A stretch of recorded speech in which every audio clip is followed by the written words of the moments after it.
pun merusak. Asal makin lama. SSS. Bedah.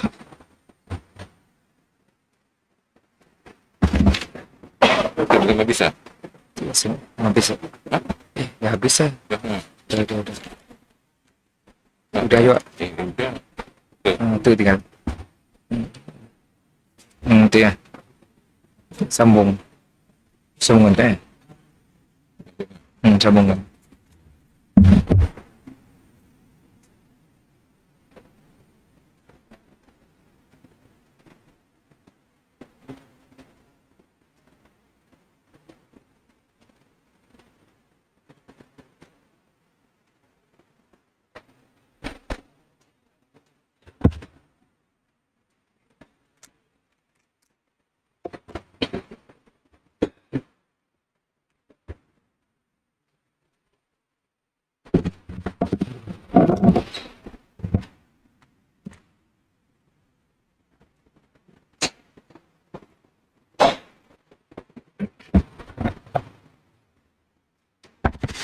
أعوذ بالله من الشيطان الرجيم بسم الله الرحمن الرحيم إن الحمد لله نحمده ونستعينه ونستغفره ونعوذ بالله من شرور أنفسنا من يهده الله فلا مضل له ومن يضلل فلا هادي له أشهد أن لا إله إلا الله وأشهد أن محمد رسول الله اللهم صل على سيدنا محمد وعلى آله وأصحابه أجمعين Rabbi syrah li sadri wa sirli amri wahlul 'uqdatam min lisani yafqahu qawli amma ba'd.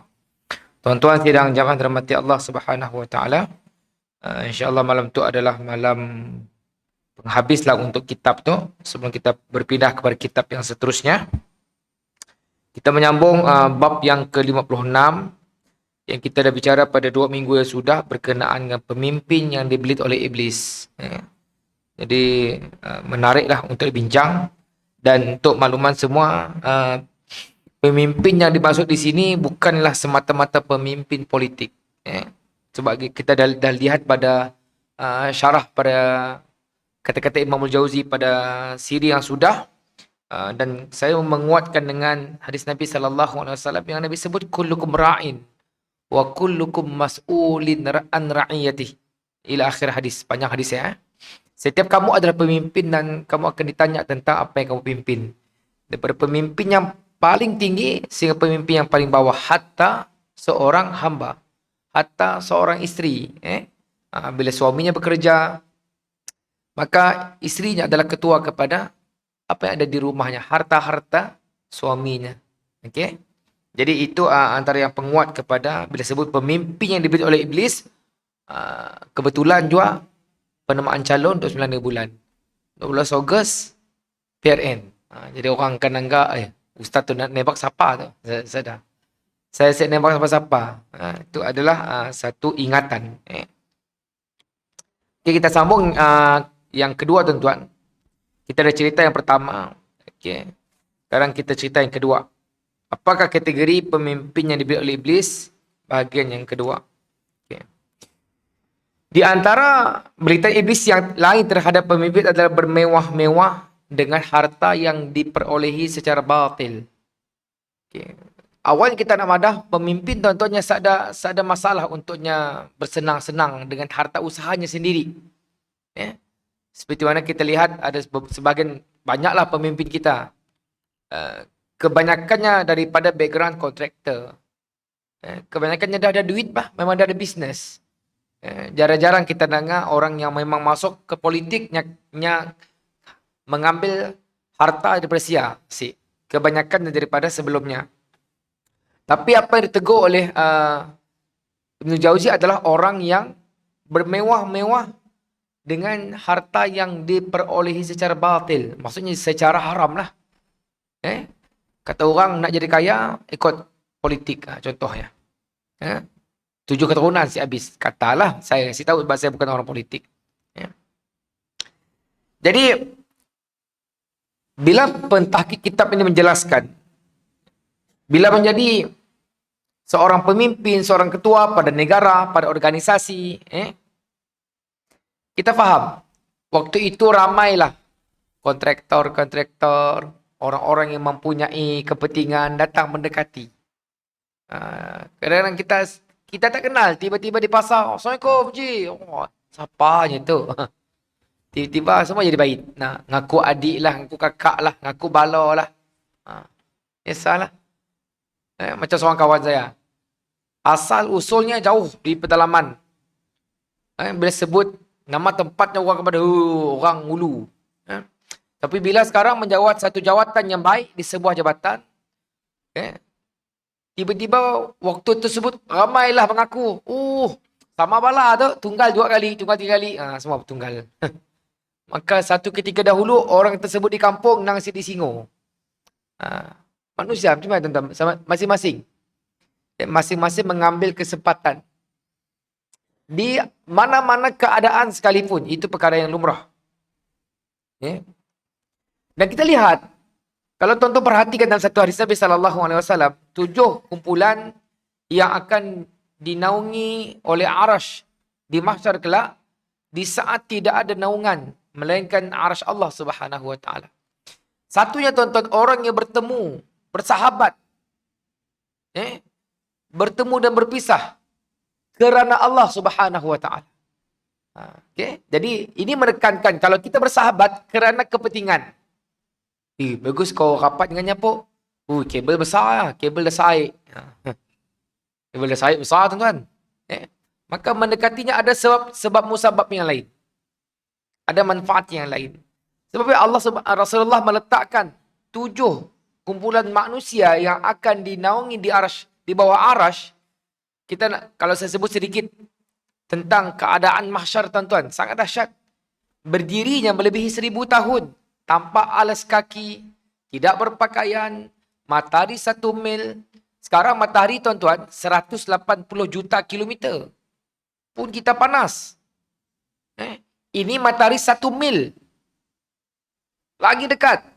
Jadi tak boleh nak bayang.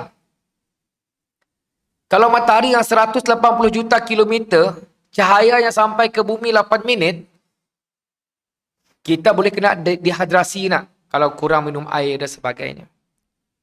Tuan-tuan bayang, di mahsyar melebihi 1000 tahun. Tidak ada pokok, tidak ada tempat berteduh. Dan sebagainya. Maka Allah meletakkan 7 kumpulan manusia ini di bawah arasnya. Maka saya menekankan orang yang bersahabat kerana Allah. Semata-mata kerana Allah Subhanahu Wa Taala. Kita dah ikrar tuan-tuan. Inna salati wa nusuki wa mahyaya wa mamati lillahi rabbil alamin. Salatku, hidupku, matiku. Sila yang sibukan untuk Allah Subhanahu Wa Taala. Maka persahabatan yang sebegini dilarang oleh agama. Ada niat lain. Rasulullah SAW telah melarang perbuatan membenarkan pembohongan. Ini satu perkara yang sangat berat tuan-tuan. Seperti mana hadis yang telah disabdakan oleh Nabi SAW. Man dakhala alaihim fasaddaqahum bikadzibihim wa a'anahum ala zulmihim falaysa minni walastu minhu. Itu berat. Bila Nabi marah falaysa minni berat. Kelak saya terangkan kenapa berat tuan-tuan. Walam yarida 'alal khawdi wa man lam yadkhul alaihim wa lam yusaddiqhum bikadzibihim. Walam yu'inhum ala zulmihim fahuwa minni wa ana minhu wa sayaridu ala al-hawdi. Hadis riwayat Imam An-Nasa'i dan Sunan An-Nasa'i tuan-tuan. Daripada Ka'ab bin Ujrah. Kata Imam An-Nasa'i statusnya sahih. Sesiapa yang masuk bertemu mereka dan membenarkan pemohongan mereka. Sekarang jelas tuan-tuan. Sekarang kalau kita perhatikan yang berkempen, yang berujar bukan orang Cina, bukan orang Iban, orang Islam. Orang Islam lah. Sampai kepada matlamat menghalalkan cara. Sedangkan kita tahu kaedah yang ada dalam yang kita pegang, matlamat tidak menghalalkan cara. Matlamat betul, nak menang, tapi kaedah kena ikut apa yang digariskan oleh agama. Tapi sekarang membenarkan. Bahkan secara terang-terangan declare, kami nak menghasut, kami nak menyebarkan pembohongan Ya Allah. Declare tuan-tuan. Nak buat perkara mungkar, declare. Kita fikir, saya kira lah siapa pun. A kah, B kah, C kah. Tapi, qulil haq. Berkata benar. Walau kanal murab. Walaupun pahit. Tapi kalau tidak ada point, jangan timbulkan perkara-perkara yang boleh merosakkan. Tidak ada mana-mana kesalahan, kemungkaran, pemohongan yang dibenarkan oleh agama. No. Kita lihat ancaman Rasulullah. Sesiapa masuk bertemu mereka dan membenarkan pemohongan mereka dan membantu kezaliman yang dilakukan oleh mereka, falaisa minni. Mereka bukan di kalangan aku, kata Rasulullah. Bila bukan dari kalangan umat Nabi sallallahu alaihi wasallam, sudah pasti keistimewaan. Kalau kita umat Nabi, habislah. Macam kita orang Sarawak. Banyak keistimewaan kita kan. Baru saya pernah menemukan juga kan. IC bapa Johor, IC mak Kedah. Maka ahli panel mengatakan cancel. Tidak dibenarkan warga negara luar untuk memohon kerja di Sarawak. Tapi kalau either one, sama ada mak atau bapa orang Sarawak, yes, kita benarkan. Dan benda-benda yang lain lah. Akan datang tuan-tuan macam-macam lagi. Bila Abang Jo mengumumkan keistimewaan untuk lokal. Untuk Sarawakian. Jadi, benda itu menggembirakan kita.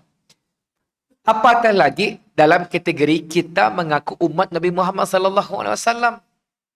Kalau Nabi berkata, "Falaisa minni," dia bukan di kalangan aku. Bagaimana kita nak mohon pertolongan, tuan-tuan? Minta tolongan dengan Nabi Nuh tak dapat, minta tolongan Nabi Adam tak dapat, minta tolong dengan Nabi Ibrahim tak dapat. Dan kita bukan umat Nabi Muhammad kalau kita melanggar apa yang telah diingatkan oleh Rasulullah. Dan paling berat, tidak kurang beratnya, Nabi kata apa, tuan-tuan? Walan yarida alal haud. Maka tidak dibenarkan menghampiri telaga Nabi. Telaga Nabi, tuan-tuan, untuk makluman semua Nabi ada telaga masing-masing. Tuan-tuan buka dalam bab akidah, dalam bab hadis menyebut. Ada telaga Nabi yang seorang, ada telaga Nabi yang 10 orang, tapi telaga Rasulullah paling ramai. Dan dikatakan antara hujung ke hujung, tuan-tuan, sebulan perjalanan. Besarnya telaga Rasulullah sallallahu alaihi wasallam. Dikatakan gayung untuk minum ya, seperti banyaknya bintang di langit. Dan tuan-tuan boleh bayang, 1000 tak lebih tahun di mahsyar tidak minum. Dia kata setahun, tuan, yang pagi ke petang si minum air pun dah bagi apa? Setahun, 1000 tahun ke atas tak minum. Tiba-tiba nak minum, apa kata Nabi? Walan yarda alal haud. Maka tidak dibenarkan menghampiri telagaku. Tuan-tuan, kita nak pergi telaga siapa, tuan-tuan? Ini berat. Berat, tuan-tuan. Bila Nabi madah, orang ini bukan umatku, tidak boleh menghampiri. Kadang-kadang ada orang senang-senang. Dalam arti kata yang lain, membuat pembohongan atas nama Nabi, jual sekian-sekian. Mereka tidak takut dengan amaran-amaran yang sebegini. Di dunia, yes, boleh minta tolong dengan Tuan Imam, Tuan merebut kita, kawan-kawan yang ada jabatan, boleh minta tolong. Di akhirat, siapa nak tolong, tuan-tuan? There are no one can help us, kecuali Rasulullah. Tapi kalau Nabi pun kita boleh mainkan di dunia sekarang, benarkan pembohongan, benarkan penipuan, buat ada palsu. Apalah salah Ustaz, benar bagus. No. Yang mengatakan bagus Rasulullah. Baca Quran bagus, tuan-tuan. Memang bagus. Tapi kalau tuan-tuan baca Quran dalam jamban, bagus. Bagus. Walaupun tuan-tuan dah, apalah salah Ustaz baca Quran dalam jamban. Si boleh. Yang mengatakan bagus hal yang agama. Agama yang membenarkan. Tidak ada saluran lain yang membenarkan dalam perkara-perkara baik, melainkan apa yang ada pada Rasul dan Allah. Baik, tidak cukup dengan akal. Ia harus ada wahyu yang mendahuluinya. Bukannya baik dulu baru cari nas dan sebagainya. Kemudian banyaklah kalau tuan-tuan belajar kaedah-kaedah usul, maka banyaklah perkara-perkara yang boleh menggunakan kaedah umum dan sebagainya. Sedangkan ada setengah perkara kita kena menggunakan kaedah-kaedah yang khas. Tadi adalah khas. Okey. Dan Nabi kata lagi, wa man lam yadkhul alaihim, dan siapa yang masuk bertemu mereka dan tidak membenarkan permohonan mereka. Maksudnya kita kata benar. Kita coba juga mengingatkan, coba juga membetulkan. Man ra'a minkum mungkaran, barang siapa melihat kemungkaran, falyughayyirhu biyadihi, ubah dengan kuasa. Biyadihi, tangan. Wa man lam yastati' fa bilisanihi, dengan nasihat, teguran, desakan. Apa cara sekalipun, macam kes yang pernah berlaku di Sarawak. Siapa nama dia? Indonesia nak datang ke Sarawak. Saya lupa namanya. Ustaz apa Ustaz? Yang datang di Sarawak tiba dia disekat. Ustaz dari Indonesia.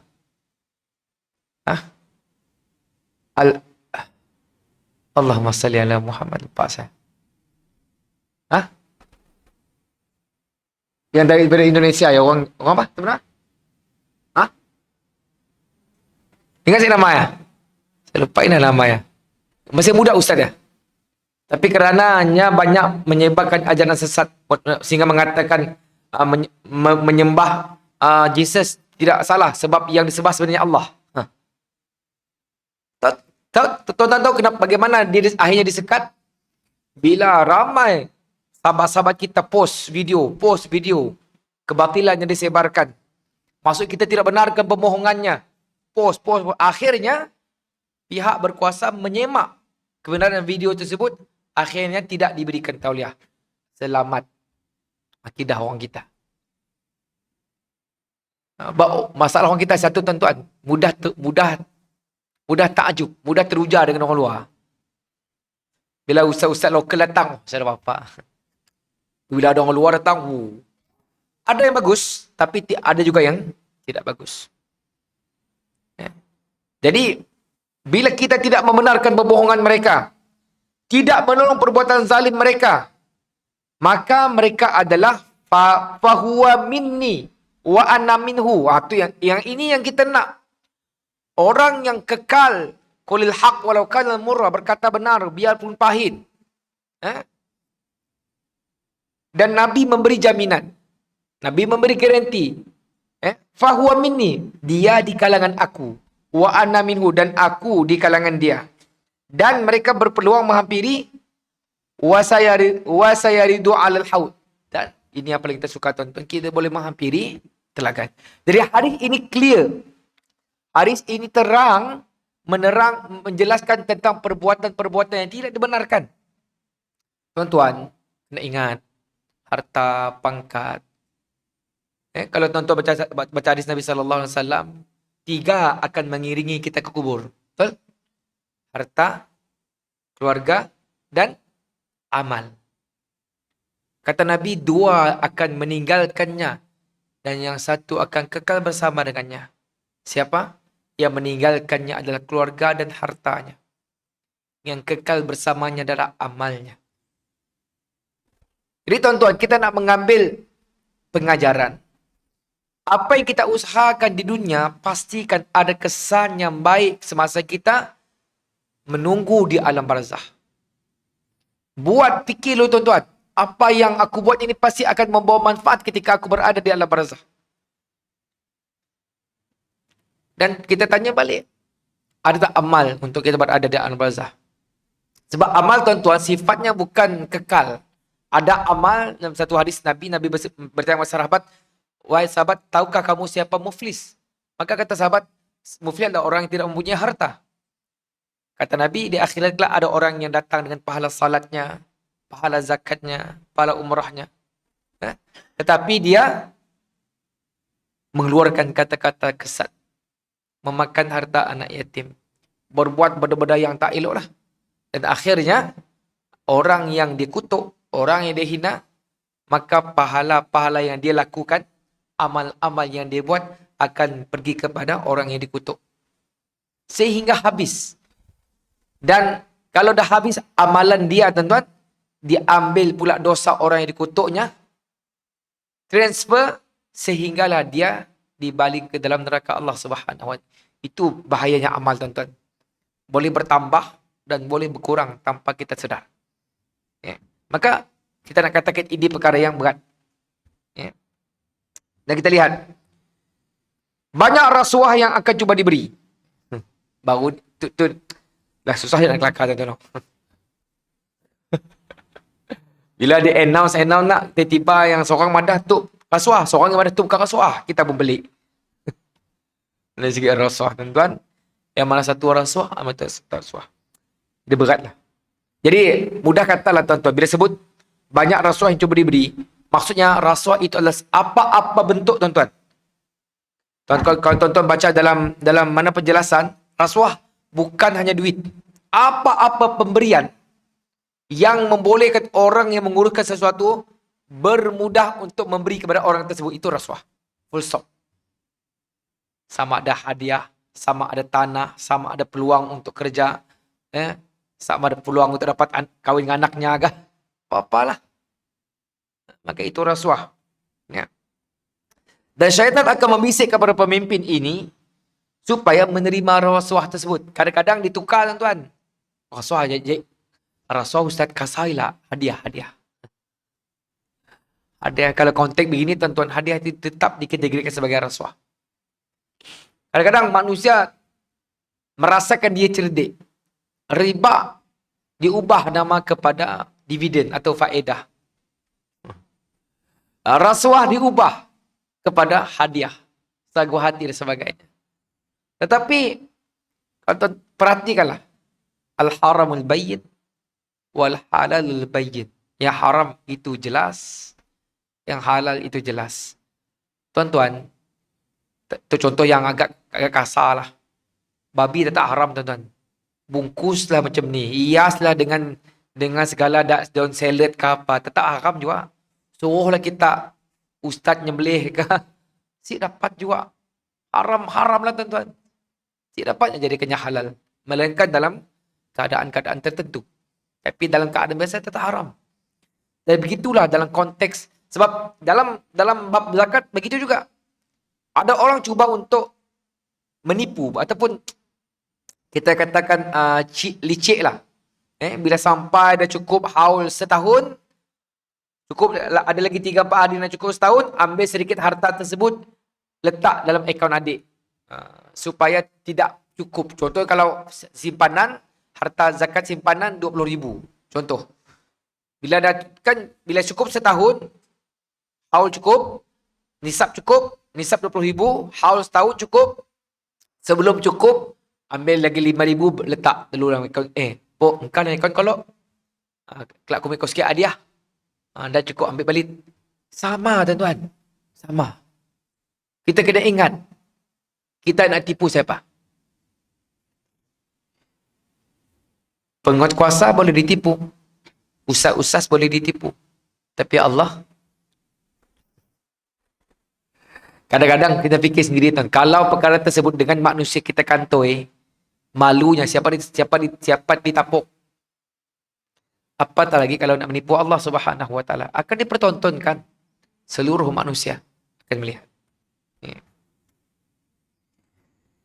Bukan itu sahaja, syaitan akan membisik kepada pemimpin supaya tidak berasa bersalah dan dia berhak menerimanya kerana ia adalah bahagiannya. Contoh, tuan-tuan, tu word yang saya pernah dengar juga. Word clear saya dengar daripada telinga saya. Alah ustaz, kami orang ambil sikit aja, orang lain banyak lagi ambil. Kami ambil sedikit ustaz, 100,000, orang lain ambil berjuta-juta. Tuan-tuan, itu satu kaedah yang kita sebut sebagai escapism. Apa maksudnya? Menyalahkan orang lain supaya dia betul. Contoh enak, orang ngembak kita solat. Sebab apa? Kau gagun nunggu aku semayang. Ya, kami orang lain semayang. Orang lain di tangganya. Pok, tudung pok. Kau gagun nyuruh aku tudung. Orang lain kami ke situ tudung. Orang lain. Maka orang negornya.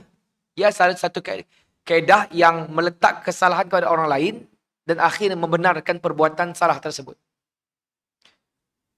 Sama tuan-tuan, dalam bidang akademik, dalam bidang agama, dalam bidang politik, benda ini sering berlaku. Saya ulang tuan-tuan, tidak ada sebarang ajaran dalam agama yang mengatakan kamu dah buat baik, tak salah untuk buat sedikit dosa. No. Ada orang berpikiran begitu. Masyarakat kita sebahagiannya sedang dididik.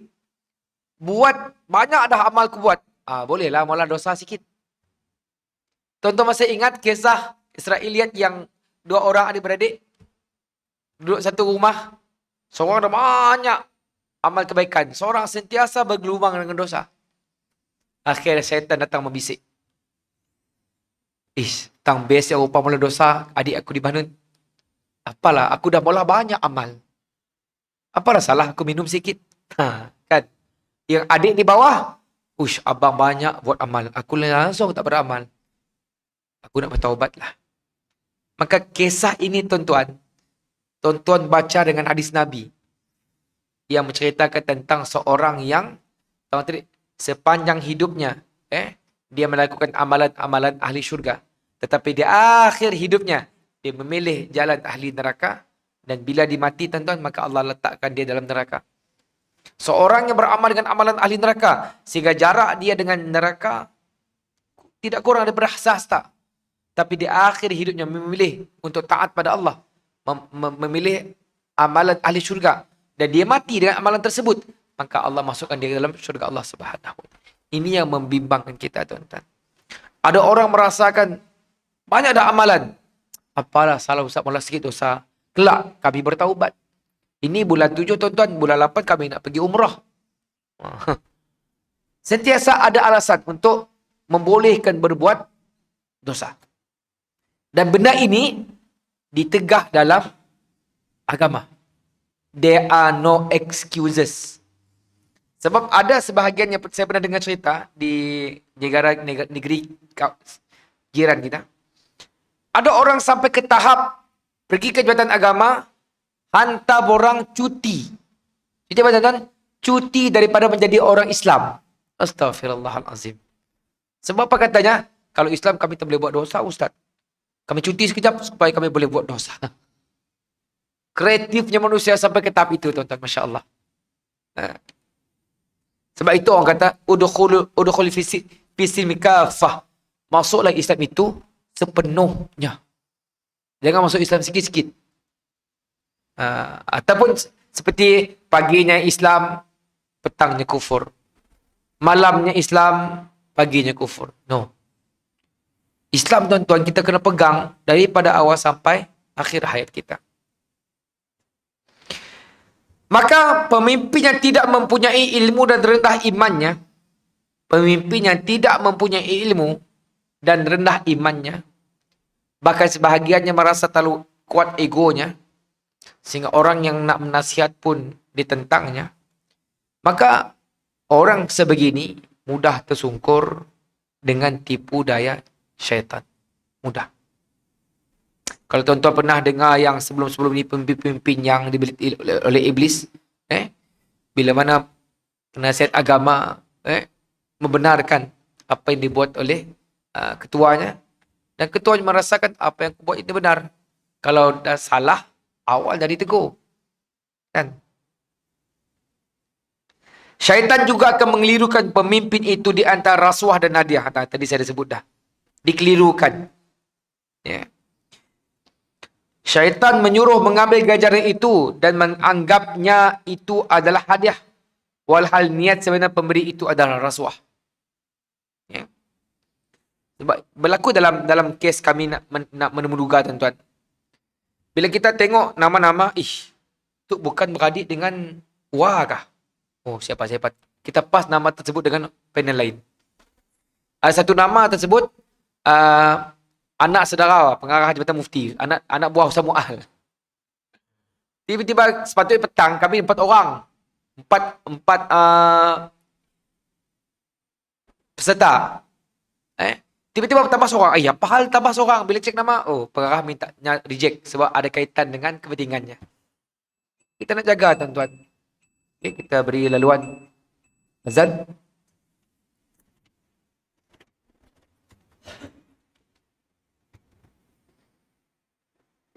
التامة والصلاة القائمة آت سيدنا محمد الوسيلة الفضيلة والشرف والدرجة آتت رافعة وبأسق مقاما محمود الذي وعدته إنك لا تخلف الميعاد.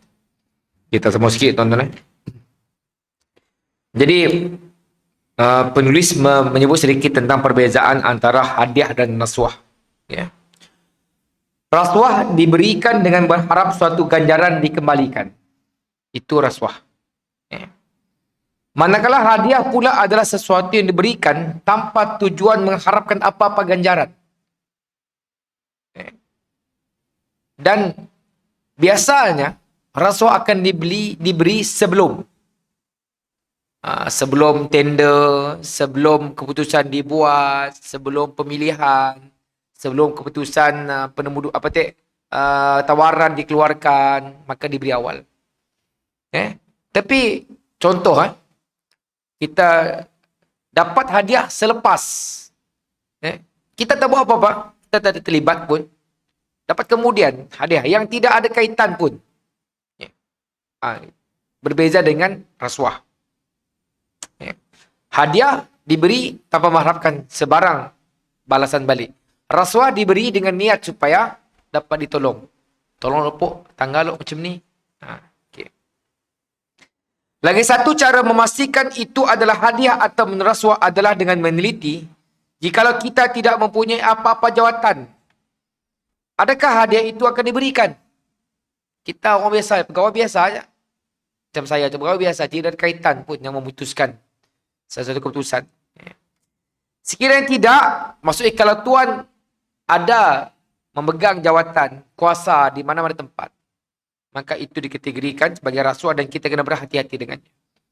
Nabi SAW bersabda, "Man walahu Allahu syai'an min umuril muslimin fahtajaba duna hajatihim wa khalatihim wa faqrihim ihtajaba Allahu duna hajatihi wa khalatihi wa faqrihi." Hadis riwayat Abu Daud daripada Muawiyah 2946, sanadnya sahih. Sesiapa yang Allah berikan kedudukan yang berkaitan dengan urusan umat Islam, kemudian dia tidak menunaikan hajat, keperluan dan masalah kefakiran mereka, maka Allah tidak akan menunaikan hajat, keperluan dan masalah kefakirannya juga. Berkata tentu untuk pemimpin. Mana-mana pemimpin, kalau diberi jawatan tidak memudahkan orang, maksudnya dapat jawatan tapi tidak nak bekerja, lihat. Amaran Allah. Diberi kedudukan yang berkaitan dengan umat Islam, tapi menggunakan kedudukan tersebut untuk dirinya, kepentingan peribadi. Apa-apa keperluan masyarakat, kefakiran, kemiskinan, tidak dilakukan, maka Allah tidak menunaikan hajatnya. Lagi berat tuan-tuan. Hajat kita nak Allah redha, Allah tak redha. Hajat kita nak Allah masuk ke dalam syurga, Allah tak masuk dalam syurga. Nabi SAW juga telah memberi ancaman kepada pemimpin yang tidak menjalankan amanah dalam hadis yang lain. Sabda Nabi, "Ma min 'abdin istar'ahu Allahu ra'iyatin falam yahutha binasihatin illa lam yajid raihatal jannah." Tidak seorang pemimpin punya Allah Subhanahu wa taala angkat menjadi seorang pemimpin dan dia tidak melaksanakan tugas dengan memberikan nasihat yang sepatutnya, melainkan dia tidak akan mencium bau syurga. Berat tuan-tuan, berat. Kadang-kadang nak naik pangkat, nak gaji, tapi kita tidak melaksanakan sesuatu tugas, dengan kata nak masuk tuan-tuan, bau syurga pun tak dapat simpan. Apakah yang perlu dilakukan oleh pemimpin bagi mengelakkan diri daripada belitan iblis? Okay, kita pendeklah. Ada 3 tuan-tuan. Pertama, kukuhkan diri dengan mengingati Allah Subhanahu wa taala dengan jalan salat dan sabar. Wasta'inu bis sabri was salah. Minta pertolongan kepada Allah dengan jalan sabar. Sabar dalam ketaatan, sabar dalam ujian. Memastikan orang yang berada berdampingan dengan kita, tuan-tuan, ada orang-orang yang betul-betul nak beri nasihat, bukan nak membodek, bukan nak mengipas. Yang ini ramai tuan-tuan. Yang kaki bodek, kaki jack 5 tan, 10 tan, jack belon, kami. Masing-masing. Kan? Okay? Pastikan. Penasihat orang kanan, orang kiri, orang depan, orang belakang, orang yang betul-betul ikhlas.